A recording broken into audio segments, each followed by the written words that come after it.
Hello guys, welcome to another video in my channel. अभी हम जिस मैच के बारे में बात करने वाले हैं वो है आज का वाइट प्लस का मैच, जो कि होने जा रहा है सरे और ग्लैमरगन के बीच में। तो ये मैच जो है होने जा रहा है केरिंगटन ओवल, जो कि सरे का घर है। अभी तक दोनों ही टीमों ने अपने दोनों दोनों मैचेस जो हैं जीत के रखे हुए हैं। सरे 2 अवे मैच में जीत के आई है और ग्लैमरगन दोनों होम मैच में जीत के आई है। सारे की तरफ से आप देख ही रहे हैं, दोनों ही टीमों की तरफ से आप देख रहे हैं एक एक स्टैंड आउट परफॉर्मर उभर के आए हैं दोनों ही मैच पर। सारे की तरफ से सैम करन और ग्लैमरगन की तरफ से मानस लैबुशेन बैटिंग बॉलिंग दोनों तरफ से बहुत ही ज़्यादा कंट्रीब्यूट कर रहे हैं। ठीक है, तो देखिए इस मैच में क्या होगा कि कुछ बहुत ही ज़्यादा क्रिस्टल क्लियर आपके लिए लॉजिकल प्लेयर्स आएंगे। ठीक है, और मुझे नहीं लगता अगर आप लॉजिकल वे में सोचेंगे तो इस मैच में 11 प्लेयर्स की टीम बनाने में आपको कोई दिक्कत होनी चाहिए। प्रॉब्लम कहाँ पे आएगा?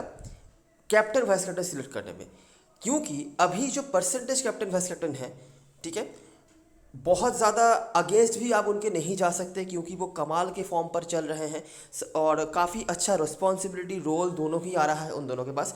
तो परसेंटेज कैप्टन वाइस कैप्टन भी सही है।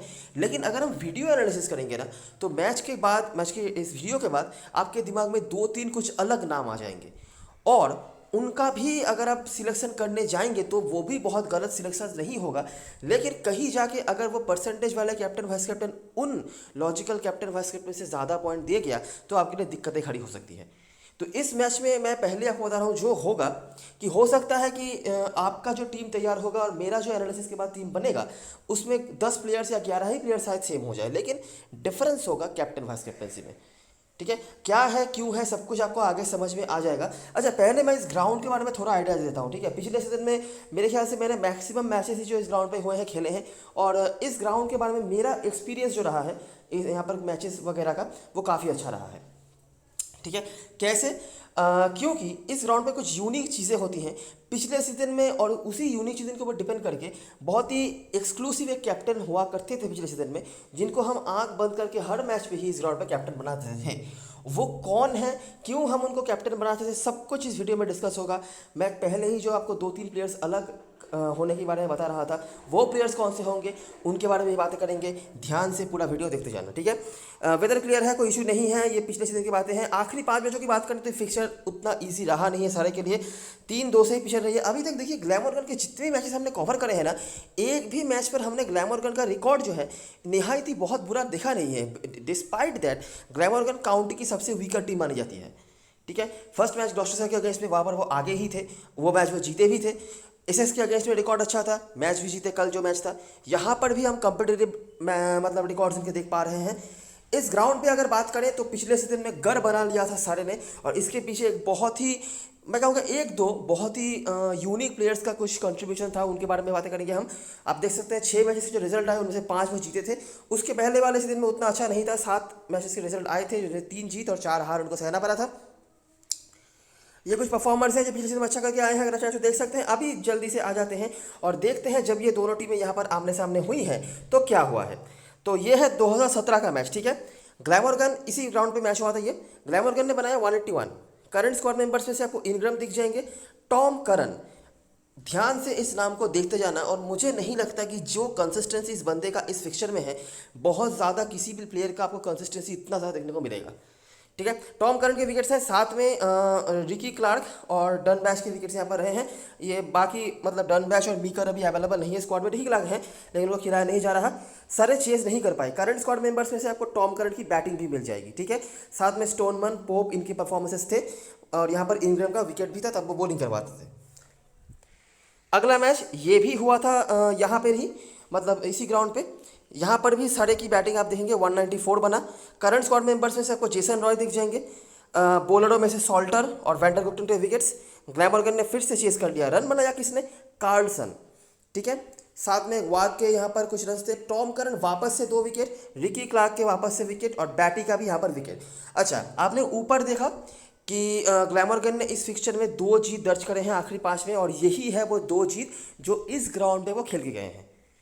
ठीक है, अगला मैच ये हुआ था कार्डिफ में, मतलब ग्लैमरगन का घर था ये। ग्लैमरगन ने, अच्छा यहाँ पर हम जो चीज़ और नोटिस कर पा रहे हैं कि रन्स यहाँ पर दोनों ही मैच में काफ़ी बने हैं। 181 चेस नहीं हुआ लेकिन 175 तक गया, 194 चेस हो गया और वो भी 1 ओवर रहते। अच्छा, और ये दोनों ही मैच इसी ग्राउंड पे हुए हैं, तो वो भी एक कॉमन चीज़ है जहाँ पे हम कॉमन परफॉर्मर्स को ढूंढेंगे भी। अच्छा, ये मैच हुआ था कार्डिफ में, ठीक है, जो कि ग्लैमरगन का घर है। इनग्रम फिर से, कार्लसन फिर से, लॉयड और कुक के परफॉर्मेंसेस हैं, ये दोनों हमेशा ही कार्डिफ में अच्छा करते हैं, ये देखा गया है। टॉम करंट फिर से यहाँ पर विकेट, और इस बार 3 विकेट, साथ में रिकी क्लार्क, सारे यहाँ पर डकवर्थ लुईस लग गया। जो कुछ ओपनर्स वगैरह थे, आयरन फिश वगैरह, उन्होंने यहाँ पर कुछ रन बनाए थे। ये मैच हुआ फिर से किया ओवल में ही, मतलब जो कि सारे का घर है जहाँ पर आज का मैच होने वाला है। सारे यहाँ पर भी फर्स्ट इनिंग से पीछे ही थी, मतलब 141 पर वो निपट गए थे। करंट स्क्वाड मेंबर्स में से आपको सॉल्टर दिख जाएंगे, और यहाँ पर भी आपको सॉल्टर दिखे थे जिन्होंने 1 विकेट निकाला हुआ था। और आप देख सकते हैं, मैं हमेशा कहता हूँ कि सॉल्टर एक ऐसे बॉलर हैं, या तो विकेटलेस 1 विकेट ये सीन उनका रहेगा, या तो बंचेस में विकेट लेके जाएंगे, ठीक है। और ये चीज़ आप यहाँ पर भी देख सकते हैं, 4 विकेट उन्होंने निकाला हुआ है। मतलब आखिरी मैच मेरे ख्याल से, यहाँ आखिरी मैच जो ग्लैमरगन यहाँ पर खेल के गई है, वहाँ पे सॉल्टर ने धागा खोल के रखा हुआ था। तो फर्स्ट इनिंग्स के एंड में सभी ने शायद सोचा होगा कि नहीं, ये तो मैच हार ही गई टीम, लेकिन वहाँ पर भी टॉम करन फिर से आ गए, 3 विकेट यहाँ पर भी, और इस बार गैरेथ बैटी साथ में, ठीक है। एक और नाम जो आगे जब मैं ग्राउंड के बारे में बातें करूँगा, ये नाम आपको बहुत ही ज़्यादा देखने को मिलेगा। ग्लैमरगन को 44 पर निपटा दिया, क्या आप विश्वास कर सकते हैं? 44 पर टीम निपट गई 12 ओवर बैटिंग करने के बाद, ठीक है। सारे इतना लो स्कोरिंग एनकाउंटर था, उसको भी वो जीत गए। तो यही एक लौता मैच है जो सारे जीती है, डिस्पाइट बैटिंग से वो यहाँ पर बैकफुट पे थे, लेकिन फिर भी वो जीत गए। तो 3 मैच जो इस ग्राउंड पे हुआ है, वहाँ पर ग्लैमरगन आगे चल रही है 2-1 से। कार्डिफ में जो एक मैच हुआ था, वहाँ पर साढ़े जीती है, और दूसरा जो मैच अगर हम देखेंगे तो ये भी कार्डिफ में ही हुआ था। यहाँ पर ग्लैमरगन ने बना था 152, हमें इनग्रम देखने को मिलेंगे, और ये कुछ परफॉर्मर्स थे। टॉम करन वापस से 2 विकेट। अच्छा, सर ने यहाँ पर चेस कर लिया। करंट स्क्वाड मेंबर्स में से आपको जैक्स दिख जाएंगे, और रुआथर स्मिथ जो हमेशा ही कार्डिफ में अच्छा करते हैं, इन्होंने यहाँ पर विकेट निकाला था। अच्छा, नोटिस करो टॉम करन का परफॉर्मेंस, 2 विकेट्स, बैटिंग से कुछ नहीं है। अच्छा, उसके बाद 3 विकेट, और वो भी 3 रन देकर, मतलब इकोनॉमी वगैरह के बोनस, अगर बोल्ड वगैरह किया होगा उसका बोनस, ये बोनस वो बोनस, वो तो है ही। अच्छा, वापस से 3 विकेट, 2 विकेट, और यहाँ पर 2 विकेट के साथ 50 रन भी। अगर मैं यही पकड़ के लूँ कि उन्होंने 2 विकेट दिया है 4 ओवर में 100 रन कंसीड करने के बाद, ठीक है। इकोनॉमी का कोई उनको मतलब बोनस नहीं मिला है, उन्होंने बोल्ड भी नहीं करा है, दोनों ही विकेट कैच आउट लिए हैं, फिर भी पर मैच 50 पॉइंट उनके कहीं नहीं जा रहे हैं, ठीक है। ज़्यादा ही होगा, आप समझ सकते हैं, मतलब इतना तो बुरा हो ही नहीं सकता, ज़्यादा ही होगा। 3 विकेट भी उन्होंने निकाले हुए हैं, बैटिंग से भी एक मैच में कंट्रीब्यूशंस हैं, तो इतना कंसिस्टेंसी आपको कौन ला के देगा? और हर मैच में, ऐसा कोई भी मैच नहीं गया है जहाँ पर टॉम करंट फेल हुए हों। कोई आगे आया है, नहीं आया है, लेकिन टॉम करंट का परफॉर्मेंस यहाँ पर हमेशा ही अच्छा रहा है। तो एक बहुत ही सेफ और क्लियर कैप्टन चॉइस एक बन जाते हैं टॉम करंट।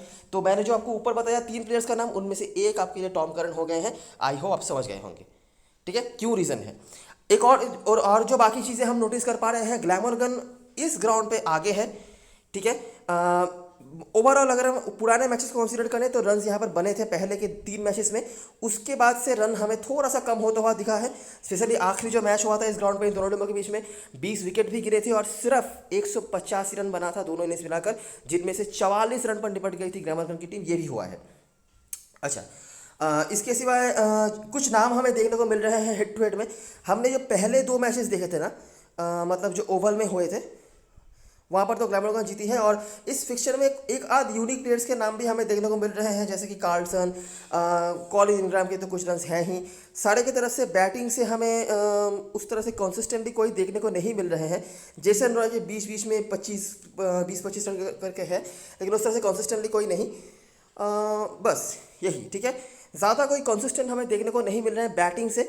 जब हाई स्कोरिंग मैचेस हुए भी थे, अगर मैं उसको भी थोड़ा सा देख लूँ, तो यहाँ पर हमें इनग्रम देखने को मिले थे, यहाँ पर हमें टॉम करन देखने को मिले थे, उसके बाद यहाँ पर हमें फिर से रॉय का कुछ स्कोर देखने को मिला, कार्लसन का कुछ स्कोर, उसके बाद यहाँ पर फिर से इनग्रम और कार्लसन, और कार्डिफ में तो लॉयड और कुक ऑटोमेटिकली आ ही जाते हैं। और बाकी ये मैच तो लो स्कोरिंग रहा।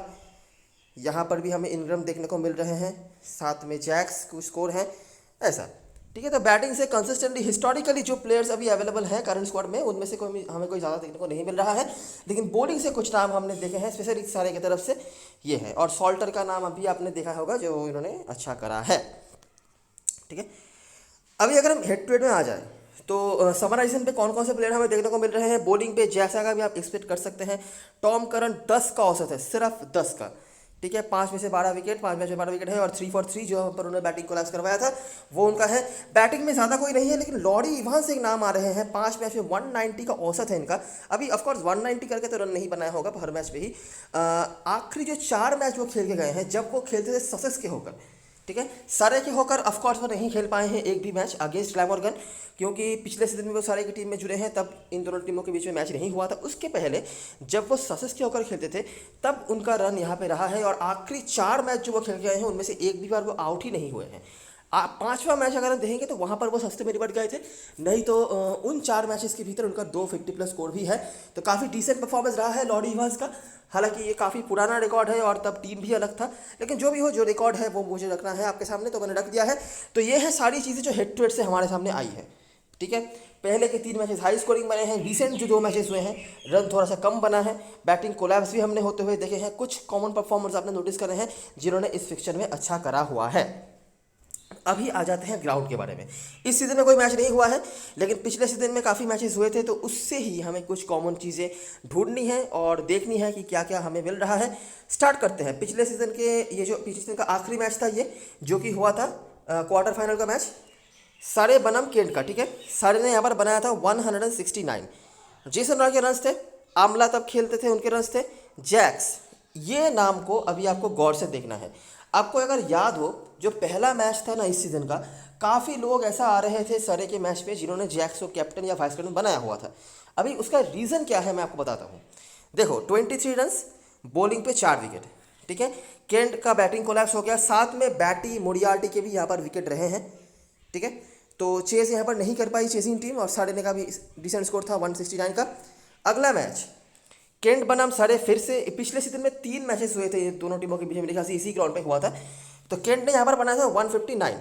बॉलरों में से आपको दिख जाएंगे प्लंकेट, डन के विकेट्स थे, मोरियार्टी यहाँ पर भी विकेट, और यहाँ पर इवांस के रन थे रॉय के साथ। यहाँ पर शायद जैक्स खेले नहीं थे, ऐसा कुछ होगा।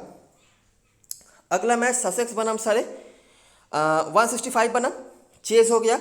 जैक्स के यहाँ पर 2 विकेट, 65 रन्स, ठीक है। बाकी आप बॉलर्स देख सकते हैं, कुछ यहाँ पर हैं जिसके इनमें से कोई भी अवेलेबल नहीं है, चलो। और जेमी ओवरटन के बैटिंग से कुछ परफॉर्मेंस से, लेग स्पिनर से यहाँ पर 3 विकेट। अच्छा, यहाँ पर भी अगर आपने नोटिस करा होगा, यहाँ पर किसी खास कुछ विकेट तो नहीं गिरा था, चलो। अच्छा, अगला मैच देखते हैं। फिर से ये केंट के आगे से मैच था, मैंने जैसे बताया कि केंट ने पिछले सीजन में काफ़ी सारे मैचेस खेले हैं। तो 192 यहाँ पर बना था, ये हुआ था केंट और एसेस के बीच में मैच, ये सारे का मैच नहीं था। तो स्पिनर्स यहाँ पर हमें दिख रहे हैं पेसर्स के साथ, और दूसरे इनिंग्स में भी स्पिनर्स हमें दिख रहे हैं। तो आप नोटिस कर सकते हैं कि इस ग्राउंड पे स्पिनर्स का काफ़ी ज़्यादा रोल आता है, ठीक है। और इसीलिए इस ग्राउंड पे पिछले सीजन की अगर मैं बात करूं तो विल जैक्स को लगातार ओवर्स मिलते थे, 4 ओवर वो करवाते थे और विकेट भी निकाल के जाते थे, ठीक है। और आखिरी मैच अगर हम देखेंगे तो ये हुआ था सारे के बीच में ही, जहाँ पर हमें ये कुछ बॉलर्स थे इन्होंने विकेट वगैरह निकाला होगा, ये शुरुआत का मैच था। स्पेशली अगर मैं मतलब सीजन मिड सीजन से एंड के जो मैचेस हुए हैं उसको मैं कंसिडर करूं तो हमें ये चीज़ काफ़ी देखने को मिला था कि विल जैक्स हमेशा ही यहाँ पर बॉलिंग उनको पूरी मिलती थी, जहाँ पर उन्होंने कम से कम 1-2 विकेट निकाले हुए हैं, और बैटिंग से तो कंट्रीब्यूट करते ही थे, ठीक है। ऊपर बिल्कुल अगर आपने सीजन के पिछले सीजन का जो परफॉर्मेंस था अगर आपने वो देखा होगा, आपने देखा होगा कि यहाँ पर विल जैक्स के 11 मैच में 13 विकेट थे, इनमें से मेजॉरिटी ऑफ द विकेट जो थे उन्होंने इसी ग्राउंड पे निकाले हुए हैं, इंक्लूडिंग बंचेस में विकेट वगैरह, जो बेस्ट विकेट था वो भी उनका इसी ग्राउंड में रहा है। बाकी बैटिंग से तो कंट्रीब्यूशन वो करते ही थे। तो इसीलिए विल जैक्स जो थे, जब भी इस ग्राउंड पर मैच होता था ना, एक ऑटोमेटिक सेफ कैप्टन चॉइस बन जाते थे। मैं ये नहीं कह रहा कि उनसे ज़्यादा कोई पॉइंट नहीं देता था, मैं ये कह रहा हूँ कि ये एक ऑटोमेटिक चॉइस बन जाते थे कैप्टनसी वाइस कैप्टनसी के लिए, ठीक है। तो ये है हमारे लिए प्लेयर नंबर 3, जो मैंने आपको ऊपर ही बताया था 3 अलग प्लेयर आपको मिलने वाले हैं। ये है प्लेयर नंबर 3। ऊपर हेड टू हेड से हमने कौन कौन से नाम देखे, टॉम करन का देखा, लॉरी इवांस का देखा, और यहाँ से विल जैक्स। ये 3 ऐसे प्लेयर्स रहे हैं इधर ग्राउंड से जो हमें मिल रहे हैं या फिर हेड टू हेड से जो हमें मिल रहे हैं, जो कुछ अलग कैप्टन वाइस कैप्टनसी का मटेरियल आपके लिए लेके आ सकते हैं। बाकी selection percentage captain vice captain कौन है वो तो आपको पता ही होगा, ठीक है। ग्राउंड से हमें देखने को क्या मिल रहा है कि रन यहाँ पर बन जाते हैं, ठीक है। हमने यहाँ पर ज़्यादा रन बनते हुए भी देखा है, लेकिन अगर आपके पास अच्छा स्पिन अटैक है तो यहाँ पर आप रोक सकते हैं, इंक्लूडिंग बैटिंग कोलैप्स भी, जो कि आखिरी बार जो ग्लैमरगन खेल के गई है वो मेमोरी उनके पास होगा, ठीक है। स्पिनर्स यहाँ से जनरली खाली हाथ नहीं जाते हैं और गैरेथ बैटी एक नाम है जो हमेशा ही इस ग्राउंड पे अच्छा करते हुए देखे गए हैं। कम से कम एक विकेट तो उनके खाते में रहता ही है। मोरियार्टी भी पिछले सीजन में कुछ मैचेस में अच्छा करा हुआ था उन्होंने, लेकिन ऐसा है। और गैरेथ बैटी का जो एक्सपीरियंस होगा, मतलब मेमोरी होगा अगेंस्ट ग्लैमरगन इसी ग्राउंड पे, वो तो काफ़ी अच्छा होगा ही, वो आपने देख ही लिया होगा। प्लेइंग 11 पे आ जाते हैं और देखते हैं कौन कौन से प्लेयर्स हमारे लिए इंपॉर्टेंट हो सकते हैं। ग्लैमरगन की तरफ से डेविड लॉयड और सलमान ओपनिंग करेंगे। सलमान का पंट हमने निकाला था आखिरी मैच पर जब 10% सिलेक्शन था इनका, अगर मैं ट्राई किया होगा तो अभी इनके लिए दिक्कतें आ सकती हैं क्योंकि ये पिच उतना ईजी नहीं है कि आप आते ही हिट कर पाएंगे, ठीक है। और सारे के पास अच्छे खासे स्पिनर्स भी हैं। आप उम्मीद कर सकते हैं विल जैक्स अगर ज़्यादा ओवर आज करवाते हैं तो ओपनिंग बॉलिंग पे भी यही आ सकते हैं, ठीक है। साथ में बैटी मोरियार्टी तो है ही। और अभी काफ़ी लोग ले रहे हैं सलमान को, लेकिन आज हो सकता है कि मैं सलमान के ऊपर भी ट्राई कर लूँ क्योंकि मुझे काफ़ी सारे ऐसे और लॉजिकल ऑप्शन मिल रहे हैं जिनको मुझे इनके ऊपर लेना है। डेविड लॉयड मुझे नहीं लगता कि आप इनको कंसीडर कर पाएंगे, वैसे ही परसेंटेज काफ़ी कम हो चुका है। फिर भी अगर कार्डिफ का ग्राउंड होता तो मैं सोचता, लेकिन यहाँ पर कुछ खास उनका फिक्सचर में भी रिकॉर्ड अच्छा नहीं है। कार्डिफ का जो एक मैच था वहाँ पर शायद 25-30 का कुछ रन उन्होंने बनाया होगा, लेकिन उसके अलावा कुछ खास रिकॉर्ड इनका नहीं है। तो डेविड लॉयड भी मेरे लिए आज के मैच ड्रॉपेबल प्लेयर्स में से आते हैं। मानस लाबुशैन मस्ट हैव है, इनग्राम मस्ट हैव है, कुक मस्ट हैव है कीपर सेक्शन में। इनसे बेटर ऑप्शन आपके पास अवेलेबल नहीं होगा। कार्लसन, ये एक नाम आ रहे हैं जिनको आप कंसीडर कर सकते हो। आपने देखा होगा इस फिक्चर में कुछ मैच में इनका रन है, ठीक है। चौथा बैट्समैन आपके लिए ये हो सकते हैं, ठीक है। और अच्छे फॉर्म पर नजर आए थे।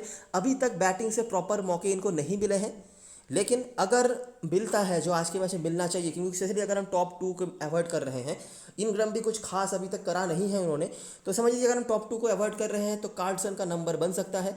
और इस फिक्सचर में उनके रिकॉर्ड्स अच्छे हैं जब भी उनको मौके मिले हैं।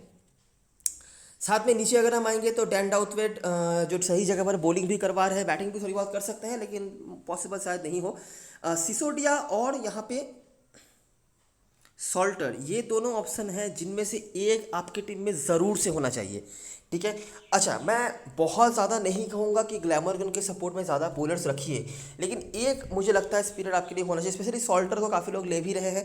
प्रॉब्लम एक ही हो सकता है कि ये ऑलराउंडर सेक्शन में है और कोई दिक्कत नहीं होना चाहिए मेरे ख्याल से, लेकिन इस ग्राउंड पे इनका भी पास्ट एक्सपीरियंस जो रहा है वो अच्छा रहा है, ठीक है। आखिरी 2 मैच में उनके खाते में 5 विकेट रहा है। और आखिरी जो मैच वो खेल के गए हैं, सरे की बैटिंग अच्छी नहीं हुई थी, आपको अगर याद हो तो वहाँ पर सॉल्टर ने लीड किया था, अगर आपको याद हो सही से, तो वहाँ पर उन्होंने 4 विकेट भी निकाले हुए थे। बाकी वैंडर गुप्टिन और रोआधर स्मिथ है। रोआधर स्मिथ अगर कार्डिफ का ग्राउंड होता तो मैं शायद प्रायोरिटी देता, लेकिन यहाँ पर अगर आपके पास बेटर ऑप्शन अवेलेबल है तो आप उनकी तरफ जा सकते हैं। तो यहाँ से हमारे लिए जो प्लेयर्स मस्ट हैव हैं, लाबुशैन, इनग्राम, कुक, और इन दोनों में से कोई एक चौथा प्लेयर हो गया। 5वां प्लेयर मेरे लिए कार्लसन होंगे अगर मुझे लेना है तो। नीचे आएंगे साढ़े की तरफ से, तो जैसे मैंने आपको बताया विल जैक्स मस्ट है। आप इनको यहाँ पर अंडर एस्टिमेट नहीं कर सकते। इनकी बॉलिंग यहाँ पे काम पे आ जाती है और प्लेयर नंबर 1 है अगर आपको कोई अलग कैप्टन वाइस कैप्टन देखना है तो। उसके बाद लॉरी इवांस, इनके हेड टू हेड में बहुत अच्छे रिकॉर्ड्स रहे हैं। हालांकि इनका जितना मेरा ऑब्जर्वेशन है ना कि इस सीज़न की शुरुआत में हमेशा ही थोड़ा सा ढीला ही रहते हैं। हालांकि आखिरी मैच में रन बनाया था तो मोमेंटम अच्छा है इनका, तो रखना पड़ेगा आपको अगर आपको पसंद हो नहीं हो। उसके बाद नीचे आएंगे तो सैम करन मस्ट हैव है, कोई दिक्कत वाली बात यहाँ पर नहीं है। टॉम करन मस्ट हैव है। बैटी मेरे लिए बहुत ज़्यादा इंपॉर्टेंट रोल प्ले करने वाले हैं आज की मैच में। बैटी और मोरियार्टी में से एक मस्ट हैव है। अगर आप मेरी मानेंगे तो बैटी को ही मैं प्रायोरिटी दूंगा। उनका जो एक्सपीरियंस है इस ग्राउंड पे, past experience against this team, वो बहुत अच्छा रहा है। हालांकि टीमें बदल चुकी हैं, चीज़ें बदल चुकी हैं, लेकिन फिर भी अगर मुझे कुछ बेसिस चाहिए तो यही बेसिस है। और मैंने जितना ऑब्जर्व करा है कि बैटी इस ग्राउंड पे हमेशा ही कुछ ना कुछ करके जाते हैं, ठीक है। और वैसे भी इकोनॉमिकल तो वो है ही, मतलब एक विकेट वो अगर लेके जाते हैं तो 35 से 40 के भीतर वो पॉइंट आराम से देके जाएंगे। और अगर कहीं पे वो 2 हो गया तो और भी ज़्यादा पॉइंट हो सकता है। जेसन रॉय एक और ऑप्शन बन जाते हैं, आपको बैटिंग सेक्शन में कंसीडर करना पड़ेगा क्योंकि ये बहुत बड़े प्लेयर हैं। थोड़ा सा स्ट्रगल करते हुए नजर आए हैं, मतलब पहले मैच में भी मैंने देखा था रन हालांकि उन्होंने बना लिया था, लेकिन थोड़ा सा स्ट्रगल किया था। लेकिन रखना पड़ेगा आपको, ये जिस कैटेगरी के लिए है, स्मॉल लीग में कम से कम, बड़ी लीग में आप सोच सकते हो। स्पेशली क्योंकि जो सामने जो ग्लैमरगन की टीम है वो शुरुआत करवाती है स्पिनरों से, तो वहाँ पे जेसन रॉय के लिए दिक्कतें बन सकती हैं।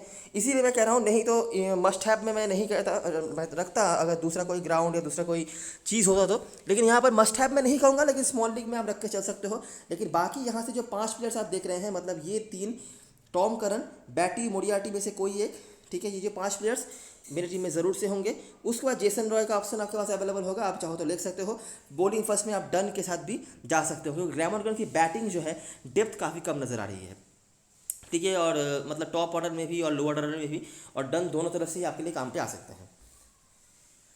बेंच पे जो प्लेयर्स हैं इनमें से हाशिम आमला का खेल पाना तो मुश्किल नज़र आ रहा है मुझे, फॉरेनर कोटा के चलते मुझे लगता है। गेडेस एक बहुत ही अच्छे ऑप्शन है, अगर टीम यूज़ करती है तो चांस नहीं लग रहा मुझे कहीं पे भी कुछ मौका बनता हुआ, अगर यूज़ करती है तो आप बिल्कुल ट्राई कर सकते हो। कैप्टन हसन चॉइस की बात करें तो ग्लैमरगन के होकर लैबुशेन और यहाँ से सैम करन, अभी मुझे लगता है 90% जनता होगी जो इनको ही कैप्टन हसन बनाएगी, और इसमें मैं बहुत अगेंस्ट भी नहीं हूँ। लैबुशेन की बॉलिंग यहाँ पे काम पे आ सकती है, वो बैटिंग से अच्छा भी कर रहे हैं, लेकिन मुझे लगता है कि यहाँ पर लैबुशेन के लिए कुछ प्रॉब्लम्स हो भी सकता है, क्योंकि सामने वाली टीम की बॉलिंग उतनी बुरी है नहीं। लेकिन ये सिर्फ ऑब्जर्वेशन के ऊपर मैं इतना बड़ा रिस्क नहीं ले सकता। बड़ी लीग में आप कुछ भी करो, लेकिन छोटी लीग में मुझे नहीं लगता कि आप रिस्क लेना चाहोगे। उसके बाद इनग्रम यहाँ पर होंगे, कैप्टन मैसेज शायद लोग नहीं बनाए, लेकिन टीम में तो सभी के होंगे। उसके बाद लॉयड या कुक में से कोई एक ही मेरे ख्याल से होगा, कुक ही होंगे। लॉयड का परसेंटेज कम हो रहा है अभी धीरे धीरे, और वो कीप ऑलराउंडर सेशन में भी हैं, और सलमान के साथ अभी लोग जा रहे हैं। पंट देखना है आपको तो कार्लसन बहुत बड़े पंट बन सकते हैं, ठीक है, अच्छे फॉर्म पर रहे हैं और अभी तक प्रॉपर मौके उनको नहीं मिले हैं उस तरह से। और या फिर कुक तो है ही आपके पास, और सॉल्टर और सिसोडिया में से कोई एक आप पकड़ के जा सकते हो। सारे की तरफ से सैम करन और जेसन रॉय स्विच में होंगे। उसके बाद लॉरी इवांस और विल जैक्स, बहुत ज़्यादा रिस्क लेना है तो टॉम करन, रीजन आपको काफ़ी मैंने बता दिया है, और बैटी मोडियाल्टी में से कोई एक। तो यही सारी चीज़ें और सारी एनालिसिस अभी एक बार देख लेते हैं ड्रीम 11 की टीम। तो इनिशियली मैंने ये स्ट्रक्चर बना के रखा हुआ है। 3 प्लेयर्स हैं जो आपको सिलेक्ट करना है, ठीक है। क्या क्या क्राइटेरिया है मैं बता दूं। आपके पास बैटी या फिर यहाँ पर सिसोदिया, इन दोनों में से आपको लेना है एक। आपका ना सिसोदिया नहीं, यहाँ पर मोडियाटी, इन दोनों में से लेना है एक। तो मैं इनिशियली बैटी के साथ ही जाऊँगा। सॉल्टर और यहाँ पे सिसोदिया, इन दोनों में से लेना है एक। अगर मैं सॉल्टर को ले लेता हूँ तो मुझे यहाँ पर बैटिंग सेक्शन से लेना था कार्लसन को, उनके लिए मेरे पास कोई स्पेस बचेगा नहीं, ठीक है। तो मजबूरन मुझे यहाँ से किसी बॉलर को ही लेना पड़ेगा 8.5 क्रेडिट में, जैसे कि रुआदर स्मिथ है, मोडियाटी भी हैं, और डन, इनमें से किसी एक को लेना है आपको।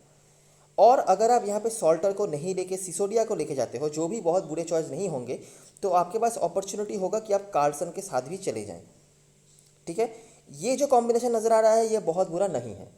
सिसोडिया के जगह पर अगर सारे पहले बॉलिंग करवाती है तो आप डन को भी ले सकते हैं, डन डेथ ओवर में बॉलिंग भी करवा सकते हैं। हालांकि बहुत इफेक्टिव तो नज़र नहीं आए हैं मुझे, लेकिन आप कर सकते हैं। और अगर सारे पहले बैटिंग कर रही है तो आप यहाँ पे ओवरटर्न को भी लेके जा सकते हैं। ये 1 आध ओवर की बॉलिंग करवाते हैं, और बैटिंग में ये आपने देखा ही होगा कि जितनी देर बैटिंग करेंगे बहुत ही मतलब दूर तक खींच के लेके जाएंगे। तो बैटिंग फर्स्ट में इनके पास प्रॉपर्ली बैटिंग भी मिल सकता है, ठीक है। ये आपके ऊपर है कि आप सिसोडिया को लेंगे या किसको लेंगे। सॉल्टर अगर आप बैटी लेते हैं और अगर कार्लसन को भी लेते हैं तो आप कौन सा मैनेज नहीं कर पाएंगे। कार्लसन एक बहुत बड़े पंड बन सकते हैं, इस फिक्चर में कुछ रन्स हैं। कोई भी, मैं कह रहा हूँ कोई भी नहीं होगा स्मॉल लीग में जो इनको लेके जाएगा, पॉसिबल ही नहीं है, क्योंकि आप अगर कार्लसन को लेके जाएंगे तो आपका टीम कॉम्बिनेशन तैयार ही नहीं हो पाएगा। लेकिन ये एक पॉइंट्स है जहाँ पर आप काम कर सकते हैं। बैटी के जगह पर भी आप सॉल्टर को ले सकते हैं, मतलब यही कुछ चीज़ें हैं। लेकिन 8 प्लेयर्स जो मैंने आपको इनिशियली दिखा दिए, मतलब यहाँ से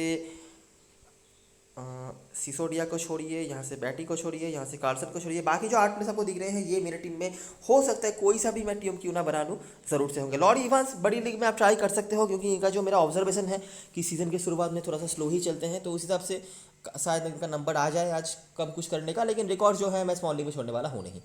कैप्टन वाइस कैप्टन सारी जनता क्या करेगी, लैबुशेन कुरान में से ही ऑल्टरनेट करेगी, या तो कुरान को कैप्टन या वाइस कैप्टन, लैबुशेन को, ऐसा कुछ करेगी। हमारे पास एक्सक्लूसिव ऑप्शंस क्या क्या हैं, विल जैक्स, टॉम करन और लॉरी इवांस, जिनमें से मैं स्मॉल लीग में स्पेशली विल जैक्स और टॉम करन को लेने की सजेशन दूंगा, ठीक है। यही कुछ चीज़ें हैं। लगभग सेम स्ट्रक्चर बनेगा आपका और ओपोनेंट का, 8 से 9 प्लेयर्स का, 2 प्लेयर्स और कैप्टन वाइस कैप्टन अगर आप रिस्क ले पाते हो तो उसी के ऊपर मैच का रिजल्ट डिपेंड करेगा। तो यही सारी चीज़ें और सारी एनालिसिस वीडियो अगर पसंद आया हो तो लाइक ज़रूर करना, सब्सक्राइब करना चैनल को, टेलीग्राम चैनल पे ज़रूर से ज्वाइन हो जाना, क्योंकि लास्ट चैनल पे सारी अपडेट्स वगैरह वहीं पे आती हैं। तब तक के लिए best luck for this match and goodbye for now.